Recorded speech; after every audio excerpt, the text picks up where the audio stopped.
अस्सलामुअलैकुम, this is Tahira Shahid. I am an executive coach. Hygiene के बारे में तो हम अमूमन बात भी करते हैं और हम सब हाइजीन का ख्याल भी रखते हैं, लेकिन आज मैं स्लीप हाइजीन के बारे में बात करना चाहती हूँ। स्लीप हाइजीन एक ऐसा सेंसिटिव लेकिन बहुत इम्पॉर्टेंट एरिया है जिसका अगर हम ख्याल ना रखें तो हम सेहतमंद नहीं रह सकते, हम फोकस भी नहीं कर सकते और इसका सबसे ज़्यादा इम्पैक्ट ये होता है कि हमारी जिस्मानी सेहत पे तो बाद में असर पड़ता है, सबसे ज़्यादा हमारी जहनी सेहत पे असर पड़ता है। स्लीप हाइजीन में बहुत छोटी छोटी 2-4 चीज़ें हैं जो अगर हम कर लें तो हमारी स्लीप बहुत खूबसूरत, साफ़ सुथरी, कंफर्टेबल और ऐसी होती है कि जब हम दोबारा उठते हैं तो हम प्रॉपर रिपेयर होके उठते हैं। आप सबको पता है कि हमारी बॉडी का जो मैक्सिमम रिपेयर है वो स्लीपिंग के दौरान में होता है, चाहे वो हमारी स्किन हो, चाहे हमारे बाल हों, चाहे हमारे ऑर्गन्स हों, वो रिपेयर कर रहे होते हैं ड्यूरिंग स्लीपिंग के। तो अगर हमारी स्लीपिंग कंफर्टेबल होगी तो हमारी रिकवरी जो है वो स्लीप के साथ बेहतर होती चली जाएगी। सबसे पहली चीज़ ये है कि आप अपनी स्लीप का एक टाइम फिक्स करें। आप डेली उसी टाइम पे बेड पे जाएं। कोशिश करें, कभी कभी आगे पीछे चीज़ें हो जाती हैं, बट ट्राई करें कि वो एक फ़िक्स टाइम आपकी स्लीप का हो। दूसरी चीज़ ये है कि आपकी स्लीप का ड्यूरेशन एक सेट करें। मिनिमम आपको 7 आवर की स्लीप की ज़रूरत ज़रूर होती है। तो अगर आप समझते हैं कि आप बहुत सारे लोगों को मैंने ये कहते हुए सुना है कि नहीं, हम तो 5-6 घंटे सोते हैं, हमारी नींद पूरी हो जाती है। एक नॉर्मल इंसान को 7 घंटे की स्लीप की मिनिमम ज़रूर ज़रूरत होती है। आई रिकमेंड कि 8 घंटे हमें सोना चाहिए, 7 to 8 आवर्स हमें सोना चाहिए है ज़रूर। तीसरी चीज़ ये कि जब आप आपने सोने के लिए जाना हो तो उससे पहले आप तकरीबन 1-1.5 घंटे तक आप इलेक्ट्रॉनिक मीडिया की कोई भी चीज़ इस्तेमाल मत करें।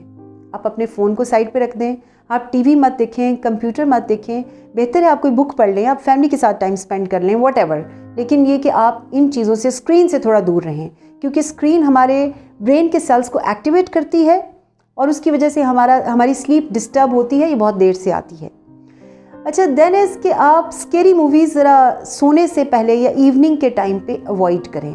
मेरे साथ तो यही हुआ है कि जब कभी मैंने इवनिंग में या नाइट में सोने से पहले स्केरी मूवी देखी है, I could not sleep properly. क्योंकि हम जितने भी बहादुर बने और हम समझें कि कुछ नहीं होता, हमारा ब्रेन बहुत डेलिकेट चीज़ है। वो चीज़ों के असरात को, वो जो कुछ हम देखते हैं, जो हम करते हैं और जो हम बात करते हैं, वो उन चीज़ के असरात को एब्जॉर्ब करता है और उसका एटलीस्ट थोड़ा टाइम रहता है कि उसके एब्जॉर्बशन उतना टाइम रहती है। अगर वो नींद से जस्ट पहले हो तो वो आपके ब्रेन को डिस्टर्ब कर देगा, जिससे आपकी स्लीप भी डिस्टर्ब हो जाएगी। देन अनदर थिंग इज़ कि आप कैफ़ीन ड्रिंक्स को इवनिंग के टाइम में या सोने से 1-1.5 घंटा 2 घंटा पहले लेना अवॉइड करें, जैसे चाय, कॉफ़ी या इस तरह की चीज़ें होती हैं, क्योंकि ये आपके ब्रेन के सेल्स को स्टिमुलेट करती है और आपकी नींद को डिस्टर्ब कर देती है। आखिरी चीज़ ये, एक्सरसाइज बहुत अच्छी बात है, लेकिन सोने से 1.5-2 घंटे पहले एक्सरसाइज मत करें। एक्सरसाइज से आपकी ब्लड सर्कुलेशन फास्ट होता है। जब ब्लड सर्कुलेशन तेज़ हो तो आपके ब्रेन को भी ब्लड सर्कुलेशन ज़्यादा होने लगती है। ब्लड सर्कुलेशन ब्रेन में ज़्यादा जाने का मतलब ये है कि आपका ब्रेन एक्टिव हो गया है। अब ब्रेन अगर एक्टिव हो गया है तो आपको सोने में प्रॉब्लम आएगा और आप जल्दी नहीं सो पाएंगे। अगर आपने अपनी स्लीप हाइजीन पे प्रॉपरली वर्कआउट कर लिया और आप एक कंफर्टेबल नींद नसीब होना शुरू हो गई, तो फिर आप अपनी ज़िंदगी की बहुत सारी चीज़ों पे बेहतर फोकस करना शुरू हो जाएंगे।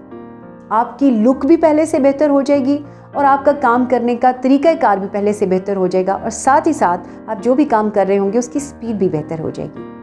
अपना बहुत ख्याल रखिएगा। जल्द मिलते हैं हम एक नई वीडियो के साथ।